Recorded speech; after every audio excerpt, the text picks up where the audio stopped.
What is going on, everybody? Welcome into Alarm Fantasy Football. Hey, it's me again, Howard Bender. How are y'all here? We've tagged out John and Pemba and the Quick Outs podcast. We have tagged in Britt Flinn here on Alarm Fantasy Football. Britt, how are you today? I'm good. I'm doing good. It's a happy Wednesday. No crazy severe vet bills, which is always great. Oh. I was a little nervous. I was like, what are they going to have to do? She almost headbutted the vet, but we escaped without injury. So all in all, the best eventful day that you can ask for. Headbutting dogs is never a good thing. Actually, my wife, who brought me this yummy, delicious smoothie in the middle of the last show in this fabulous Fantasy Alarm pint glass. Branding.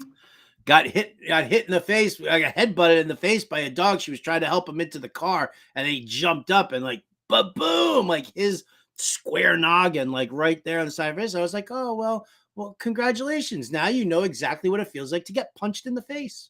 There you go. I would actually wager that it hurts worse by a dog because their skulls are so flat. Like getting hit just covers so much more surface area when you get headbutted. Right, but the dog's not intentionally doing it to you. So, as opposed to somebody who's like, You've never tried to play keep away with Grizz with a Frisbee and it backfires in your face. So he might not be intentionally doing it, but there's some power behind that. There's always power behind it, no doubt. All right, well, we thank everybody here for joining us at Alarm Fantasy Football. If you're watching us on YouTube, well, please hit that subscribe button, smash the like button too. This is how we do it here at Fantasy Alarm. We appreciate all of your support. You got comments you want to throw down in the chat? Do it up. Happy to chat with everybody out there. I already see that Chris Sellers fella. I don't know who that guy is, but weirdo. He follows like everything. Loyal watcher here. So some great stuff that we've got for today's show. We'll give you all the hype talk about the Fantasy Alarm NFL Draft Guide. That's being constantly updated. The cheat sheets out. We're doing our player debate series on Fantasy Alarm. That's starting up this week. So there's so much going on over there. Again, I urge you. I mean, unless you like losing, I would just go to fantasyalarm.com/draft guide and I would sign up for the All Pro subscription.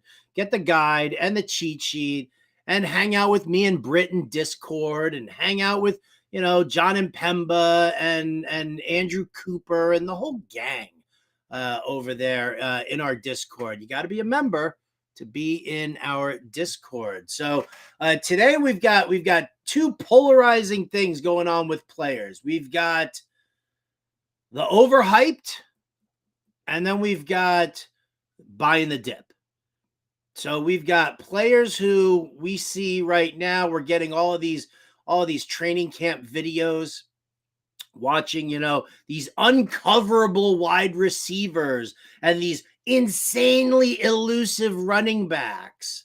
And we're seeing all of these amazing throws by all of these QBs. So the question is who are we believing in? Who are we not believing in? So we're going to talk about the hype machine and what happens there. And then we're also going to talk about, listen, we know this running back situation is crazy, but ADPs are dropping for a number of players, and it's not just running back. So the question is, are we buying the dip? So that's going to be the bulk of what we're going to talk about today. But as always, here on Alarm Fantasy Football, we got to keep up with the Joneses and help you understand what the news is that you're seeing right now. So it's time for some breaking news with our correspondent, Britt Flinn. Thank you, Howard. Just obviously need to throw that in the trash because that is too tempting as a microphone prop. But anyway. That's great. I'm like, I got my water bottle right here. I got my Red Bull can right here too. Hello, Britt. What's happening? Oh man, I'm just being goofy. There's been a lot. And you mentioned, the draft guide and always updating. The injuries have been absolutely insane. Trying to keep up with that injury guide. Who keeps being added to PUP, taken off PUP, who keeps suffering little minor things. Are they actually more major? And one of those that happened yesterday was Cooper Kupp. He's returning from that ankle injury last year, but it appears that he went out yesterday with a hamstring injury. He got an MRI today, but the Rams are unsure about a timetable for his return at this point in the broadcast. And so, with a soft tissue injury coming back from an ankle, he's going really high in drafts. And with his age and a soft tissue injury, they can tend to linger and come back off and on throughout the season. So, how do you feel about Cooper Kupp? Is that something that you're very concerned about or just a little concerned? I'd say, on my concern level, my worryometer is just kind of ticking it around like a 2.5 or a 3 for this. The passing game for the Rams still runs through Cooper Kupp. I mean, they don't have anybody else. I'm not going to talk about Van Jefferson or Tyler Higbee. They're not going to throw a massive amount of passes out in the flat to Kyron Williams. It's Cooper Kupp, and it's nothing. And it's been Cooper Kupp and nothing else for a really long time right now, right? I mean, yeah, fine, in the Super Bowl year that you had Odell Beckham present, and that kind of helped things. But how many times, Britt, did you watch a Rams game at any point last year, and you were like, how the F does this guy get so open all the freaking time? All the time. All the All time. the time. I think that I could make my own Cooper Kupp reaction audio. It would have to be obviously explicit lyrics, because it's always like, how the F is he there? Where the Right? F is everybody else, But that's what he does on the field. And so hopefully this MRI comes back as nothing more than just, a minor strain, nothing to be concerned about, because they're already in trouble with Kupp. Without him, it could be Oh, very, very bad. keep him out. I'm fine. Keep him out of the preseason. Let him heal. It's like Yes. Joe Burrow, right? Does Joe Burrow need the preseason? No. Slap a walking boot on that guy. Tell him it doesn't come off for the next 3 to 4 weeks, and then we'll get you back into game shape, right? So same with Cooper Kupp. Wrap that sucker in a big ace bandage, keep it nice and tight, and then park his ass on the couch and make him just watch game film. Yep, absolutely. I am in agreement with you there. Another guy who suffered an injury in practice yesterday, who could be a little bit more concerning than Cooper Kupp, was Alexander Mattison. He did stay on the sideline throughout the rest of the practice, but then he went immediately to the locker room with a trainer. We don't have any details on it, unfortunately, so we can't really speculate what is going on. But with a running back room behind him that's only seen 28 total rushing attempts in the NFL, the depth is a little concerning. With as high as Madison's ADP is going, is that something that changes things for you? I'm kind of out on Madison. Me too. I have been. I'm not into him. Right. I was looking at the sign-up sheet for the player debate series, and I was like, damn, Alexander Madison, Britt took against. I don't want to go for. I think that the overall scheme that Kevin O'Connell runs in Minnesota now is a very pass-heavy scheme. I mean, how could it not be when you've got assets like Justin Jefferson, TJ Hawkinson, Jordan Addison, even KJ Osborne, for that matter? You've got great receiving weapons here. He's just not, O'Connell's not a hardcore running guy. The problem also that they have with Minnesota is that the offensive line, at least the majority of the offensive line, was built by Gary Kubiak and Rick Dennison. And that's for a zone blocking scheme, for a lot of outside zone work. All right. So you've got pulling tackles and pulling guards. All right. And so those guys now, all of a sudden, when O'Connell came in, he was like, you know what? I want to keep some of the outside zone stuff there, but I want to do some power gap blocking. And for that, you need these like big Magumbo 350-pound offensive linemen that can just, like sumo wrestlers, and just boop, boop, boop, boop, boop, boop, boop, knocking guys out of the way. And so your offensive line has like multiple identities. You don't know which way they're going to go. And I don't think that that power gap blocking scheme that they're going to be, that they have already blended in from last year, it doesn't suit Alexander Mattison. I think Mattison would have been much better in an outside zone scheme, and they just left it at that. So that's my issue right there with him in Minnesota. So the injury is almost irrelevant for me. Yeah, the scheme is definitely a big point, but one of my earliest points of contention with Mattison being Minnesota's RB1 was his durability, because we haven't seen him. That sample size that we saw him fill in for Dalvin Cook was only 6 games, and now he's already getting hurt in practice. What's going to happen when he has to run through the middle, 20 times a game? I don't think that it's going to end up well, and where you're taking him in ADP is just, you might as well be lighting money on fire, in my opinion. Small sample size. Chalk it up as yet another term that's being thrown around here in the offseason that's really giving me a complex. It's the buzzword of the day, I feel. Small sample size, right? You, me, and Kevin talking yesterday, that whole 6% Chubb exposure. And then you hit me on Twitter the other day. You're like, don't forget about how the sausage was made. I'm like, yep.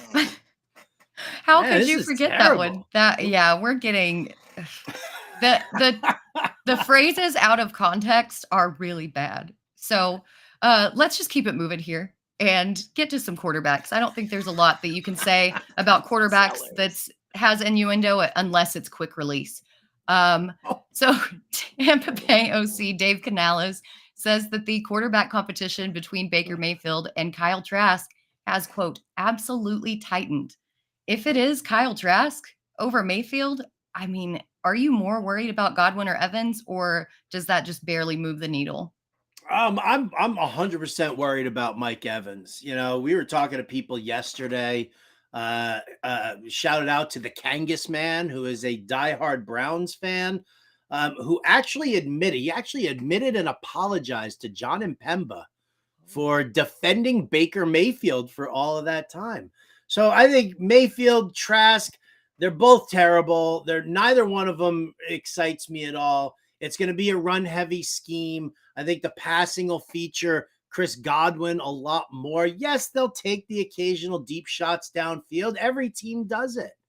But Mike Evans is not getting thrown to by Tom Brady anymore, and that, to me, is a major issue. So I'm fine with Godwin, especially in a full-point PPR format.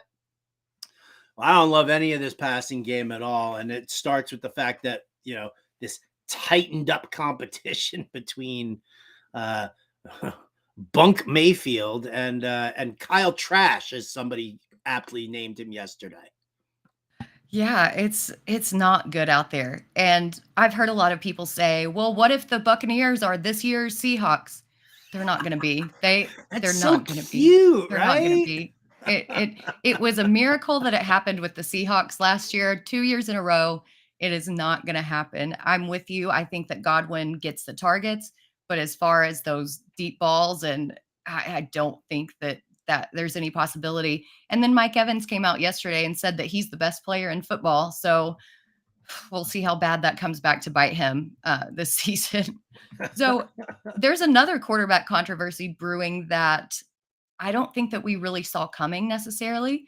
But Bill Belichick, when asked if Mac Jones would be the QB1, said everyone out here is competing, which with Belichick, I feel might just be typical coach speak. But also what we saw from Bailey Zappi last year was really good.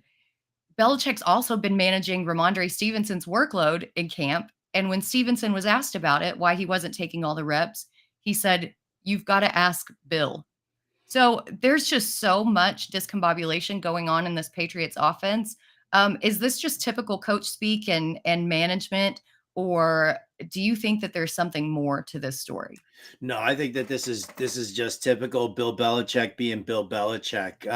John Mpemba in the Quick Outs podcast made a really, really good point about Bill Belichick, bringing in these, all these running backs for a look, like bringing in Dalvin Cook.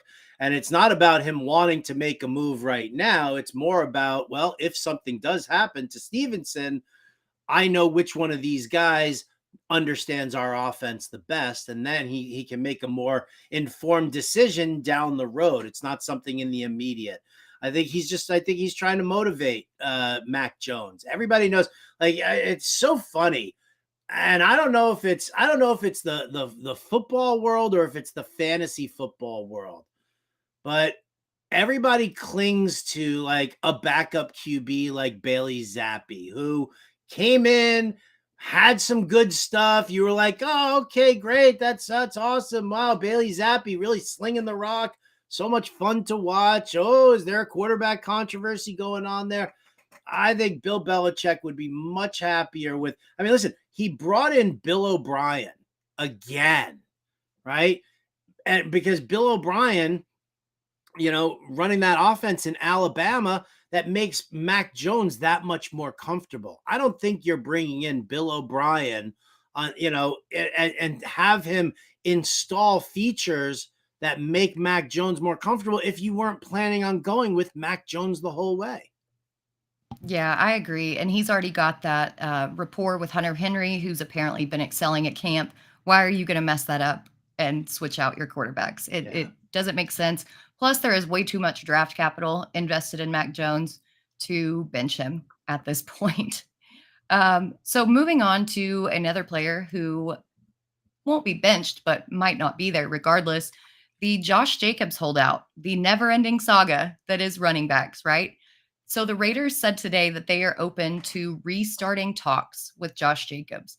How well do you think this goes? Do you think it's going to end up being a franchise tag number, or are they going to play hardball and kind of, do what the Giants did with Saquon and kind of come down from their original offer?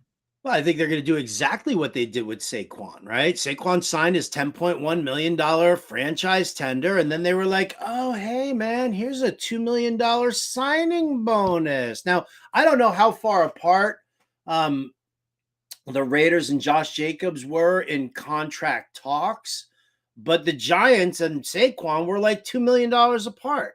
So if Saquon and the Giants are $2 million apart, I can't imagine that the Raiders and Jacobs are going to be that much. So yeah, I think if they're saying we're open to having this conversation, well, light your Zamir White shares on fire in best ball now, people, because he's going to come. Jacobs going to sign. They're going to give him a signing bonus.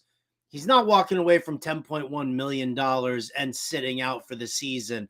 I mean, unless he's like, Rosie Riveter or Norma Ray and is going to stand up for all running backs to be finally respected in the contract world. I think Josh Jacobs is going to be like, you know what, man, I'm going to take my $10 million. You guys sweeten it up a little bit for me, and I'm in camp and we're good to go. Yeah, I think so too. With all the free agents still lurking in that waiver wire pool, it doesn't look good if he doesn't take this money, right? This money's sitting right in front of him. He has the opportunity to get paid as opposed to maybe sitting out for a full season and making nada. So I agree with you. I think that he signs back there. Going back to some injuries, Calvin Ridley gave us a scare yesterday with a toe injury, but hopefully they think that it was related to the cleats he was wearing and not an actual injury. He was limited in practice today, but from what highlights we saw, he seems to be just fine. We're going to talk about Ridley later, so I'm going to save the questions about him for then. Little spoiler alert. Oh, you just want to make me all nervous talking about a toe injury? You were like, we'll talk later.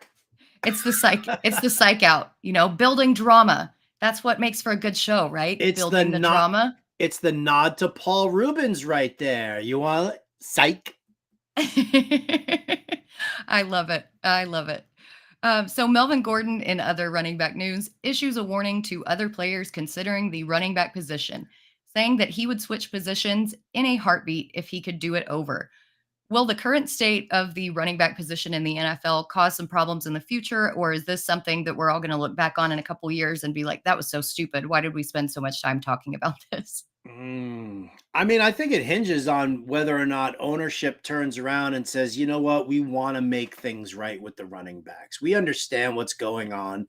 And listen, I'm sorry that your NFLPA representative was an outright buffoon, right? And you guys were so short-sighted about it, but we gave you what you wanted in 2011, and now you're coming crying. So if ownership wants to make things right, then I think that we'll work on some sort of a sliding scale payment system or something like that, on the overall sense. But I mean, Melvin Gordon. Like, can you imagine, like, everybody, every kid in the world growing up, every pee-wee football player, high school player, everybody stops, saying, "Oh, coach, I don't want to be a running back. I don't want to be like." Are we genuinely going to phase out the position altogether? I don't think so. I don't think so. I think I don't Melvin Gordon's an idiot. Yeah, I don't think we're going to phase out the position, but if these kids are looking at what players are getting paid and don't think that there is a lucrative avenue, I mean, why not switch to the defense or something like that that still fits their body style and build, but you can get paid a whole bunch more. So there are still going to be people playing running back, but the overall quality might decline. That's what I'm more worried about than anything. Then, in a final piece of news, this isn't anything fantasy related, but it has to be talked about because it is so outrageous and ludicrous of a suggestion. Lions head coach Dan Campbell wants to have a real live freaking lion on the sidelines as their mascot. I get it. They're the kneecap biters, whatever you want to call them. But we want this to be figuratively biting kneecaps, not literally, Dan. Not literally. Why would you want a real life lion on the sidelines? And how could you suggest it to the point that you bring it up to your owner and to the NFL? This was not in jest. This was a serious suggestion. And it absolutely boggles my mind. You know what's really funny here is that I remember Jim Bowden telling me a story that Marge Schott, the old owner for the Reds, who hired him as the GM over there, was so enamored with an elephant being like the Reds representative, like animal, that Jim walked into her office, like, giant, whatever, and there was like all these plans of having like a real live elephant there, and it was like it was mind-blowing. I'm gonna have to have him, because of this story. I'll have him tell that story on the Fantasy Alarm Show on Sirius XM. You guys can listen to that 6 to 8 p.m. Eastern. Quick plug. Yeah, I mean, listen, you're an animal lover, I'm an animal lover. This is cruelty to animals, where you're gonna keep a caged lion on the field, on the sidelines, where people are going by left and right, probably try to snap pictures of it. The crowd erupting at a variety of different things. Like, I couldn't think of anything more cruel to do to an animal than that. And I'm actually surprised that, we aren't hearing more right now about like protesters at Lions camp protesting the fact that Dan Campbell is an absolute moron for even suggesting this. I put you in a cage on the sidelines there, Dan Campbell. See how you like it, my friend. Well, I think there apparently was a precedent in the 80s. I believe that the Bengals had a tiger on, like, in the stadium as their mascot. But again, that was in the 80s. This is 2023, people. Right. What are we doing here? What are we doing? How many times can we look back in history and say, because that's the way we always did it, how that doesn't work anymore, right? I mean, I'm sitting here talking to you, Britt. Like we're doing fantasy football analysis. If this were the 80s, right, where would you be? You'd be making dinner or something, right? I mean, it's like it's ridiculous. So just because the Bengals did it in the 80s does not mean that we do it here in 2023. It's just such a dumb idea. Put yourself in the animal's position.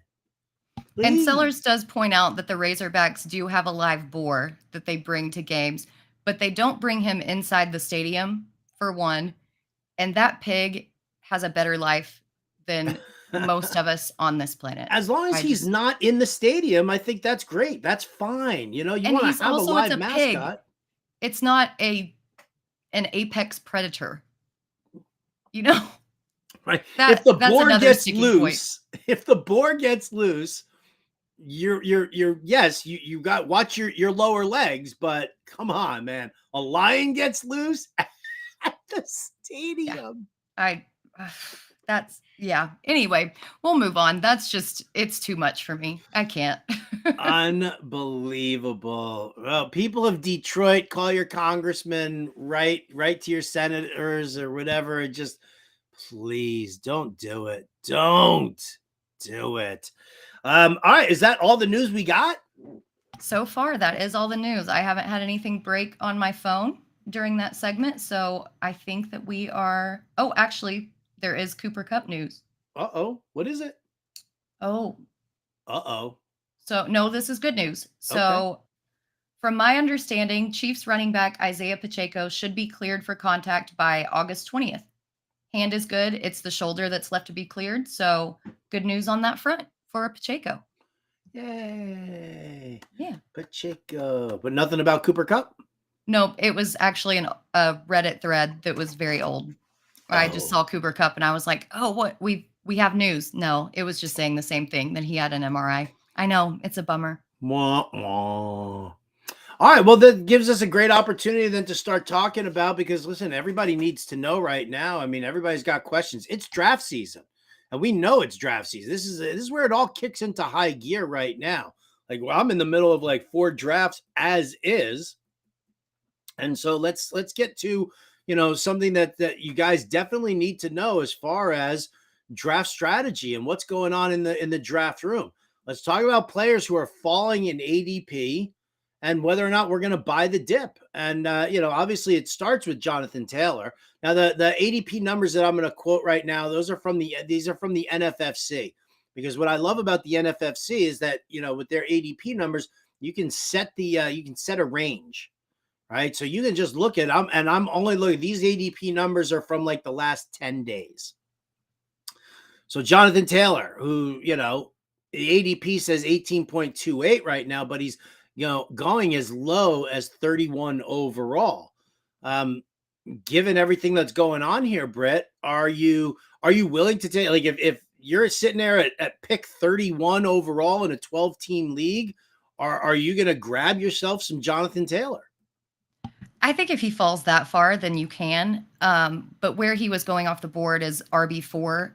I've already said my piece that I thought he was going too high just with this new system that's being implemented in Indy. With the holdout, it makes it even worse. I do think that he's going to resolve something, either it being a trade to another team or something's going to get done with ownership. I don't think that there's any way that they put him on the NFI list and have him out for the full season, especially after Zach Moss broke his arm. The depth in that running back room is atrocious. And again, we're looking at this free agent market. They didn't bring anybody in for a visit. They signed an undrafted rookie free agent to bring in to fill out their depth. So if they were really concerned about something going awry with Taylor and his availability, I think that they would have brought somebody in. I'm willing to take him around that 30 spot, as long as I do have a little bit of discount, but RB4, absolutely not. All right, so no at the tail end of the first round, no early second. What if we're talking about, well, late second? So it's before the 30. It's, sitting there somewhere around, pick 20 through 22, end of the second round. Would you take him there? I still feel like that's a little too early. Okay. I'm not super high on Taylor with Anthony Richards' rushing ability. And I've brought it up before. When Shane Steichen was the offensive coordinator for the Chargers, Austin Eckler had this insanely good season. But if you looked at the numbers and the actual carries, the splits were almost even between him and Joshua Kelly. I think Eckler had 116 and Kelly might have had 111, something like that. Very, very close. So even if they do have Taylor, I think that Steichen's going to split some carries and not rely on a bell cow back. We kind of saw that in Philadelphia last season too. As good as Miles Sanders was, they rotated in and out of, people like Boston Scott and Kenneth Gainwell. So I don't have a lot of faith in his production this season. All right. How about Jacobs then? We just talked about him. ADP right now, unsigned 35.95, as low as 57th overall. That's a significant drop. I mean, you're talking about That's fifth round, sixth round almost. Yeah, Jacobs is another one that I've been low on. I think people are looking for him to repeat what he did last season, but depending on how efficient Garoppolo is, they're not going to respect that run. And I also have concerns about the experience of the offensive line. Now, that said, this ADP is plummeting and plummeting fast. I think, the draft that we're doing, I think he's still available in the fourth round. Obviously, it is super flex, but everybody has just skipped all the way over him. I Ooh, think I you're on the saw him. clock. Oh, I am on the Ooh. clock. Am I going to make a Oh, live you pick? just went on the clock, lady. Oh, we're getting a Well, live pick here, ladies and gentlemen. Welcome to the Animal Crackers League. It is a super flex 12 team. Some of the greatest friends and family here are around. And Britt, Flynn, you pick 1, 2, 3, 4. I picked sixth. Hey, and you picked ninth out of this group here. Britt Flynn, for the record, ladies and gentlemen, was the first person to not take a quarterback. She goes with Justin Jefferson with pick number 9, which I absolutely loved. I applauded you so very much for that one. Came back around. You took Dak Prescott in the second. Then, here's your boy, Anthony Richardson, in the third. So you're the only team, well, you were at that point, the only team to have taken 2 QBs. Now, here we are, and this is good for you Superflex people. So here we are in the fourth round. No third round reversal here at all. Fourth round, and all of a sudden, it's a QB run with Daniel Jones, Geno Smith, and Jared Goff. Everybody grabbing that second QB. You don't technically need that right now, Britt. no, that's why I went ahead and took Richardson. I anticipated that QB run was going to happen, and I'm like, I'm just going to lock it up and make it happen. So I'm looking at either between Devonta Smith and Najee Harris. Ooh. I think that there's enough value at running back later on that I'm going to push my anchor one more round and take Devonta Smith. Oh, she does it. She did it. Takes Devonta Smith. Because that wide receiver room is nasty. I love the pick. I mean, I do. I mean, you're gonna have to hit those running backs a little later, but like this is kind of going. The draft is going in a very intriguing way. I like that pick for you. I know that you know the player pool very, very well, so that you're going to be able to grab yourself some running backs. Because I mean, I think Tony Pollard and Jonathan Taylor, those were third round picks here. So the value's definitely being pushed down. Yeah. So I like this move for you. I like this journey very much for you, Britt. Thank you. I'm happy to be on it. Thank you for including me. Now, where am I going to go with my pick? Because I went with Lamar Jackson, then Bijan Robinson fell to me. I was going to take Travis Kelce there, to be perfectly honest, but stupid Burkus took him right in front of me like a jerk. I even said to him, like, hey, you're on the clock. Don't take my guy. I didn't even say who my guy was, but, come on. So I took Bijan Robinson, which I'm totally fine. I figured if I took Saquon Barkley there, I would like suffer the wrath of both my wife and our friend Rhea, who are both diehard Giants fans. And I was expecting one of them to just kill me for that. And so in the third round, I did it, man. Lamar Jackson, Mark Andrews. I've got it. There it is. There's the team up, the Marvel team up, the little mini stack. Yeah, we typically talk about how we don't want to stack in redraft leagues, but this is one of the ones, along with Mahomes and Kelce, that just works, right? Even when Lamar Jackson, if and when he goes out, Andrews is still going to be a guy. His production isn't going to fall off like some of these other stacks that you've seen. So I love that. I also hate that for me. Well, I'm sorry that you hate that for you. I do love that for me as well. Now the question is, I'm looking at this, right? You got Jen and Burkus are picking next. I almost guarantee that those guys are going to take a QB. I'd be surprised if they don't, but top QBs available here are Aaron Rodgers, Russell Wilson, Derek Carr. And then it starts to get a little dicey. Yeah. So it gets thin quick. I mean, I'm looking at one of those guys as potentially falling to me. And I got to be honest with you. I don't really like Wilson or Carr. That's like an option for my second QB. Yep. So That's the give and take of Superflex, right? It's by the time you get down to your options are just so gross and limited. Yeah, it which is. is why I went ahead and took Richardson. I really wanted to take a different position there, but I knew that quarterback run was going to come, and I didn't think that I was going to get my guy, and I didn't want to be left with gross options. Well, that's kind of where I was. Like, I was flip-flopping on whether or not to take Andrews, because I was like, man, if I don't take my second QB here now, I run a really strong risk of getting shut out at the at the position. So I was like, do I do that? Do I not do that? Everybody behind me, 1 through 5, they're all going to be, like, they're all looking at like garbage for their second QB. If, these next 3 QBs come off the board here, that they're going to end up with like crazy great value. They might not have that great second QB for a super flex, but they're going to end up with like some kick-ass running backs and wide receivers for sure. Yeah, 100%. And that's why I went ahead and took Smith too. I think that the running backs are going to fall a little bit more in favor of the wide receivers. So I'm fingers crossed by the time it gets back to me, I'll reap the benefits of some of that value too.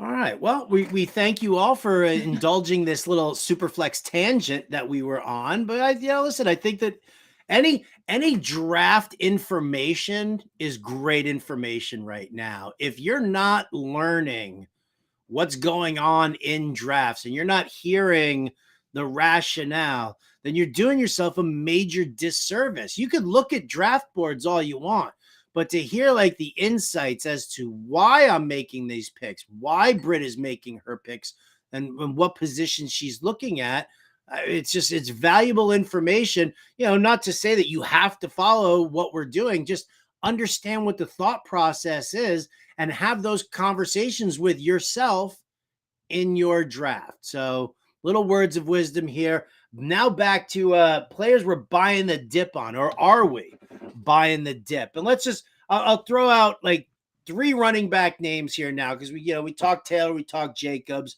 I think we're both buying the dip on both of those guys. Well, me more on Taylor than you, but you did say you would take him if he was in that 30 range. Breece Hall, we've seen him go as low as 68.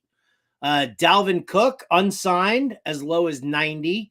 And Alvin Kamara with a potential looming suspension, as low as 108. Where do you sit with those guys? Are you in on those 3? Are you out on them? Dalvin Cook, I definitely am. I think no matter where he signs, whether it's with Miami, whether it's with the Jets, the Patriots, even the Cowboys have been thrown into the mix, weirdly enough, because their name gets brought up all the time, everywhere. Jerry can't stand to be left out of a conversation. He's going to have value wherever he signs. With Kamara, with the looming suspension, that does concern me. Even so, I think that it's a 6-game max. And at 108, I mean, at that time, you can fill out your roster enough to kind of balance out any potential suspension. Breece Hall is where I'm honestly unsure. 1, because he's still on PUP. I know that he's been out there running. 2, because of the interest in Dalvin Cook. And then 3, because of the efficiency of running backs a year post ACL has just been they've been so much less efficient than, 2 years after the injury or the year before. And so with him, I don't know if I want to take that risk, as good of a talent as he is, in a redraft league. And I hate it because I hate passing up on talent, but that knee just really, really worries me. Yep, me too. I won't dispute that. That's why I've been championing Dalvin Cook to go to New York. Breece Hall's the Jets' future. Treat him as such. Handle him with kid gloves to start this season. Bring in a guy like Dalvin Cook on a 1-year deal and move along from there. So, yeah, I'm good with that. I'm good with fading Breece Hall where he's going right now. Wrap him in that ace bandage and put him on a couch next to Cup and Burrow. Seriously. Sit his ass down. Kamara, you in or no? Yes, I'm in on Kamara. I think that you get him late enough that any kind of suspension that he gets, you can build around and kind of sub in to make up for it in your draft. I mean, his talent is too good to pass up, especially as a potential pass catcher. With Jamal Williams and Kendre Miller coming in there, I don't think that he's going to be asked to run between the tackles. I think he's going to get back outside and be more of a pass catcher in that role that he really thrived in back when Mark Ingram was hanging around. So even with the suspension, I think that he can return a ton of value. Yeah, I agree.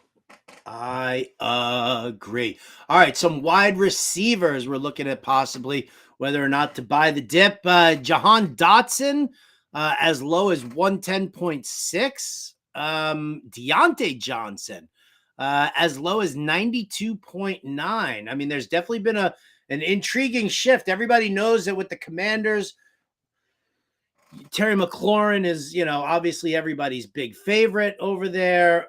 With the Steelers, we, have learned that Deontay Johnson might be more in line of like the possession receiver with George Pickens taking the deep work. But either way, I'm digging on both of these guys. Do you have a preference?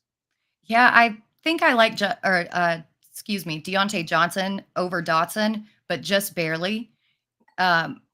Johnson's target share is just so good. But on the flip side, depending on your scoring, if it's a half PPR or a standard, I think I would lean Dotson because he just has a nose for that end zone. Now, don't get me wrong. I don't think Washington is going to be this prolific, high scoring offense, but we saw last season before he got hurt in his first few games. I mean, he was in there all the time. He was another one that could be included on the expletive album. Where did he come from? How did he get there? And even with Sam Howell, I think that what I've seen in camp so far with his route running and torching people is going to be a lot better in a standard or half PPR format. But Johnson's stability and floor, I like more, if that makes sense. It definitely makes 100% sense. It really does. I'm a big Deontay Johnson fan, and I love the fact that he's falling in drafts. I really do. Because it's the mindless drones out there who are looking at last year's numbers, being like, he didn't score any touchdowns last year. I'm not going to draft him. He doesn't get any red zone looks. Buh. Yeah, right? ask people how well that worked out for Miles Sanders. I told everybody. You can't live your life in you can't live your life in the past, but definitely not in fantasy football. It doesn't work. Oh, wait. I got to write that down. Can you I've got to do a food for thought for the Fantasy Alarm Show. So what was it? Say that one more time. I said you can't live your life in the past, but definitely not fantasy football. You can't live that's a t-shirt idea. In the past, especially in fantasy football. Yeah. That's my food for thought. A spoiler alert for everybody who's going to listen to the show on Sirius later on. But look at us live brainstorming. I love it. I love it too. All right. So those are players who are falling in drafts that we're still intrigued by, several of them actually. And listen, I that's the funny thing also. Don't ever just be out on a player because anybody can fall. And anybody can, if they fall far enough, can return some decent value for you. So be very careful about just, of speaking in absolutes. I'm definitely not. I'm drafting him. I'm not doing it. No, don't do that. Because if he falls to you at a great price, you might as well jump in. You might as well. All right. Which then I guess this brings us to another great segment here, right? Buy the hype or forget it. I tweeted something out a little bit earlier asking who is the most overhyped players in fantasy football right now, because we're inundated with all of these, like I said earlier in the show, all of these videos of running backs who can't be tackled, of wide receivers who can't be covered, and quarterbacks with arms that cannot be contained. So the question is, do we buy the hype or are we forgetting about these guys? Because it's the hype. And I'm going to go right to you here right now. I'm coming at you with your third round pick of Anthony Richardson. Are we getting too much Richardson hype, Britt? I don't think so. I mean, granted, it is a lot. But I think it's the right amount because today he took all the first team reps, every single one of them. He started out the beginning of the week splitting reps, and now he's already made his way all first team. I think that he's a little less developmental than what we were led to believe. And I talked about this on a Better Morning this morning on a Better Sports Network. And I think that his big arm and his athleticism it gives him a solid floor and a really decent ceiling, to be totally honest. Um, I think that he's going to do great. He's put on weight. He's up to 255. I think that his floor is Daniel Jones of last year with a ceiling of Justin Fields of last year. I know I might be totally wrong. You're driving the bandwagon. There's nothing like who cares if you're wrong? Like, plant the flag, like the player. You're backing it up by making these picks. And listen, if he pops, great. If he doesn't pop, whatever. We got to figure out if it doesn't work. You have to dive in. You can't just be like, oh, what a shitty take. No, you got to figure out exactly what it is. And we're going to have to watch because, again, like you said earlier, Shane Steichen definitely going to be a little bit on the hot seat here with the Colts. That's something that they're going to, need to make a move here and show what they got. So, all right. So you're buying the hype on Richardson. What about Desmond Ridder? Is Desmond Ridder even getting hype? I thought those videos were more Kyle Pitts-ish than they were Desmond Ridderish. Well, some of the popcorn headlines around the league have been focusing on him. And Arthur Blank in particular has said that he's the quarterback of the future. And so although it's not so much hype videos in the media, he's being talked about a lot. And if Better Boss is still in the chat, we know how you feel about Taylor Heineke and think that Taylor Heineke is going to overtake him. But from what I've seen from Ridder in camp, he looks really good. We saw that one pass that was thrown behind Kyle Pitts a little bit that he dropped, and everyone's like, oh, this is total crap, blah, blah, blah, blah, blah. But what people didn't take away from that was that was his only incompletion of the series. He went 8 for 9 on that drive, and he had another great day today. I think that he's really fitting in well with the system. He's acclimating to the playbook, and he and Bijan Robinson are roommates in camp. So we've got another best friends narrative, except it's new and improved, and it is the roommate narrative. And what a better friend for a young quarterback to have than a stud running back. I like that because I'm totally buying in on the hype for Bijan. I'm in. I'm like, that's, and I don't even flinch taking him in the first round. When I got him in the Animal Crackers draft, I was like, yes, please give me him. I'll happily take him, as well. So, Bijan's definitely somebody I'm buying the hype in on. I'm not really, I don't love Desmond Ridder. I would very much like to see him succeed. I don't need to see Taylor Heineke out there. We know who Taylor Heineke is. We know what he's capable of doing. Does he have a good arm? Yes, of course he does. But, I'd like to see some mobility out of Ridder, something that you don't really see in Heineke. I'd like to see them run some, strong RPO in Atlanta. I think they've got the ability to do that. They've got the offensive line to do it. They've got the mobile QB, and Bijan he's a stud. He's a stud. So I'm buying that. Dude, I'm really willing to. I think Sellers is day drinking right now in our chat room because Sellers, you don't have enough room in your top 12 for all of these guys. No, Ridder top 12? Come on. He's the happiest, most positive. Year? Come on. And then Deuce Vaughn, my favorite, top 10 running back. Deuce Vaughn. Oh, Sellers. I just want to wrap you up and just give you a big hug, buddy. I do. I love it. You know what? If that tells you how positive of a person he is, everybody's great. Everybody deserves a place. Everybody's wonderful. I think that speaks more to his personality than it does his analysis. Just everybody's great. Everybody deserves a spot. We're all welcome here. We're all welcome here. 100%. Absolutely. All right. Hype machine. Yes or no? A couple of running backs I'll throw you. Jahmyr Gibbs, Alexander Madison, James Cook. Out of those three guys, who are you most likely to buy in on the hype? The hype for Jahmyr Gibbs alone, I think, makes me lean towards him. But man, where you can still get James Cook in ADP, I'm starting to kind of come around on him a little bit. The past 2 days, he's really been involved in the passing game. He's a great rusher. I think the only thing that kept him off the field last year was his pass blocking ability, which he's apparently improved on. And if he has a role in the passing game, oh my gosh, we've already talked about how much more valuable targets are than actual carries. And if he's getting this many targets in practice and is coming down with all of these, oh my gosh, that value that you can get on him at ADP is just so juicy. Madison, we talked about.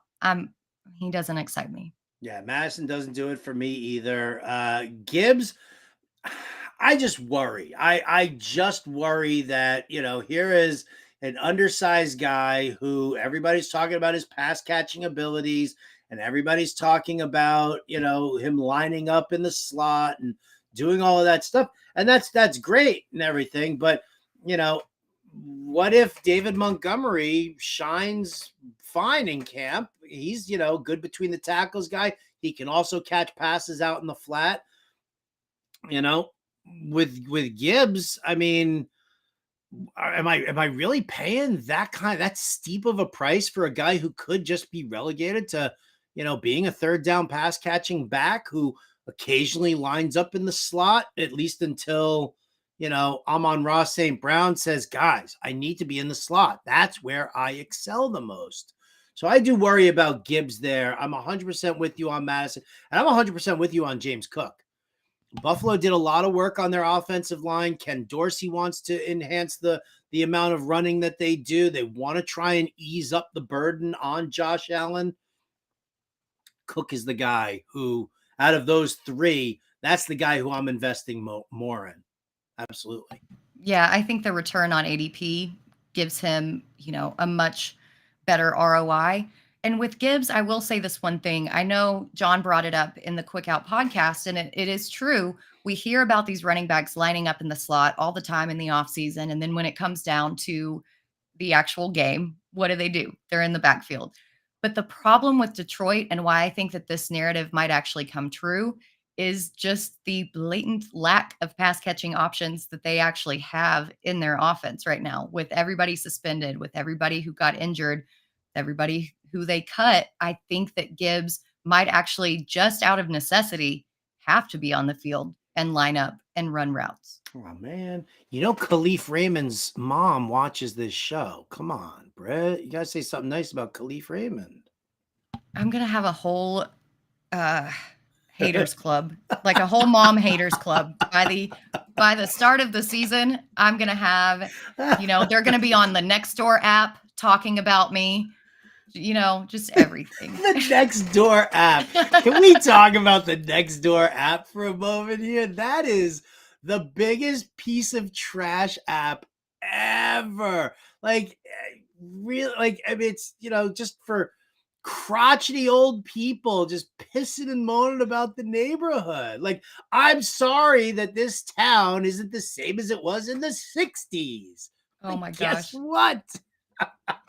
Again, the overarching theme of this entire show, you can't live in the past. Things have changed. This is not the 80s.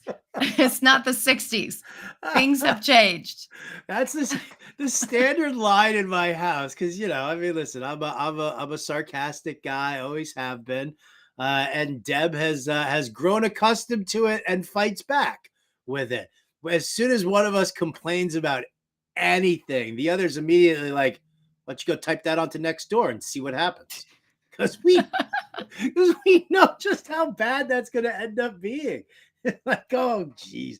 Right? My wife comes home. She's like, God, that traffic and blah, blah, blah, blah, blah. I'm like, yeah, why don't you go put that on Nextdoor and see what they have to say about it? Oh, my gosh. See, you guys are big enough that y'all have a Nextdoor app. I don't have it. We just act like the guy from Home Improvement and peek over the fence when we need to communicate. Yeah, we just need to communicate over the fence that way. So thankfully, no Nextdoor app for me, because I don't think that I could handle it. Well, I because, for next door, for the neighborhood, you're talking about the entire state of Arkansas. basically, yes. All right. Hyped up wide receivers. Which way do we go? Which way do we go? Calvin the Toe Ridley, Elijah Mr. Slot Receiver Moore, or Brandon Don't Call Me Debo Ayuk. So this is really hard for me because I'm so high on all three of these guys. The Calvin Ridley argument against him not being good this season is, well, he's taken 2 years off from football. I get that. There is some rust, but from what we've seen in OTAs and in camp, this guy is ripped. He's fast. He's got very quick hands. His routes are so crisp. I love what I'm seeing out of Ridley, especially in this Jacksonville offense. With Moore, I really don't know what to make of him. I want to make him a thing, but on Twitter, when we posed this question, somebody said it pretty plainly. We're all hyping him up when we really haven't seen him do anything in the NFL in 2 years, aside from that small sample size of a few weeks in his rookie season. So as much as I want him to succeed, I don't know. With Brandon Ayuk, he's actually started surpassing Debo in drafts. For me, that hype is getting out of control, insane. I love the player. Don't think that I can do the ADP if he starts going above Debo. So out of these three that I feel most confident with, it's got to be Ridley. Yeah, I'm more confident in Ridley as well, but yeah, I love Moore and I love Ayuk. I think, and yeah, that's the great thing is that, I'm looking at, especially when I go RB heavy in a draft early, I get like, you wrote the article in the draft guide, the Anchor RB article. And you guys should definitely check that out. fantasyalarm.com/draft guide. Make sure you get a copy of that. But what happened? So when I go with like anchor, I go anchor wide receiver basically. So Mhm. I take a guy who is, with like, maybe it's my third pick or my fourth pick that I feel confident with, and I get a strong wide receiver and I anchor that. And then Ayuk always seems to end up being my wide receiver too. And I'm like, this guy has the potential of being the wide receiver one in San Francisco. So I'm happily taking him as my number 2. He's so good at separating. People don't realize how good he is. And from what I've heard in camp, he's gotten even better since last year. The sticking point for me is if that ADP rises to above Debo, because that offense is a little bit spread out. And I think that Brock Purdy is a little bit of a game manager guy. So that's the Yeah. only thing for me on Ayuk. But yeah, Sellers, you can tell he listens to me. That's half his best ball stack. Right. I'm seeing we just have a neighborhood group text thread. Yeah. Well, there's our street, there's only like 5 houses. So yeah, we'll go out. We rotate porches where we're gonna go like have an afternoon bevy. Oh, I like that. I like that. I definitely do. Well, all right, folks, thank you so much for tuning in. We really appreciate you guys joining us. Again, if you're on YouTube, before you leave, smash that like and subscribe button. Get involved here with the family. Go to fantasyalarm.com/draft guide. Join up. Draft guide, cheat sheet, all pro subscription. Hang out with us in Discord. It's going to be an absolute blast. We got the fantasy football game show with Front Yard Fantasy. That's what's coming up next. So for Britt Flynn, I'm Howard Bender. Big thanks to our producer, Ernie Acosta.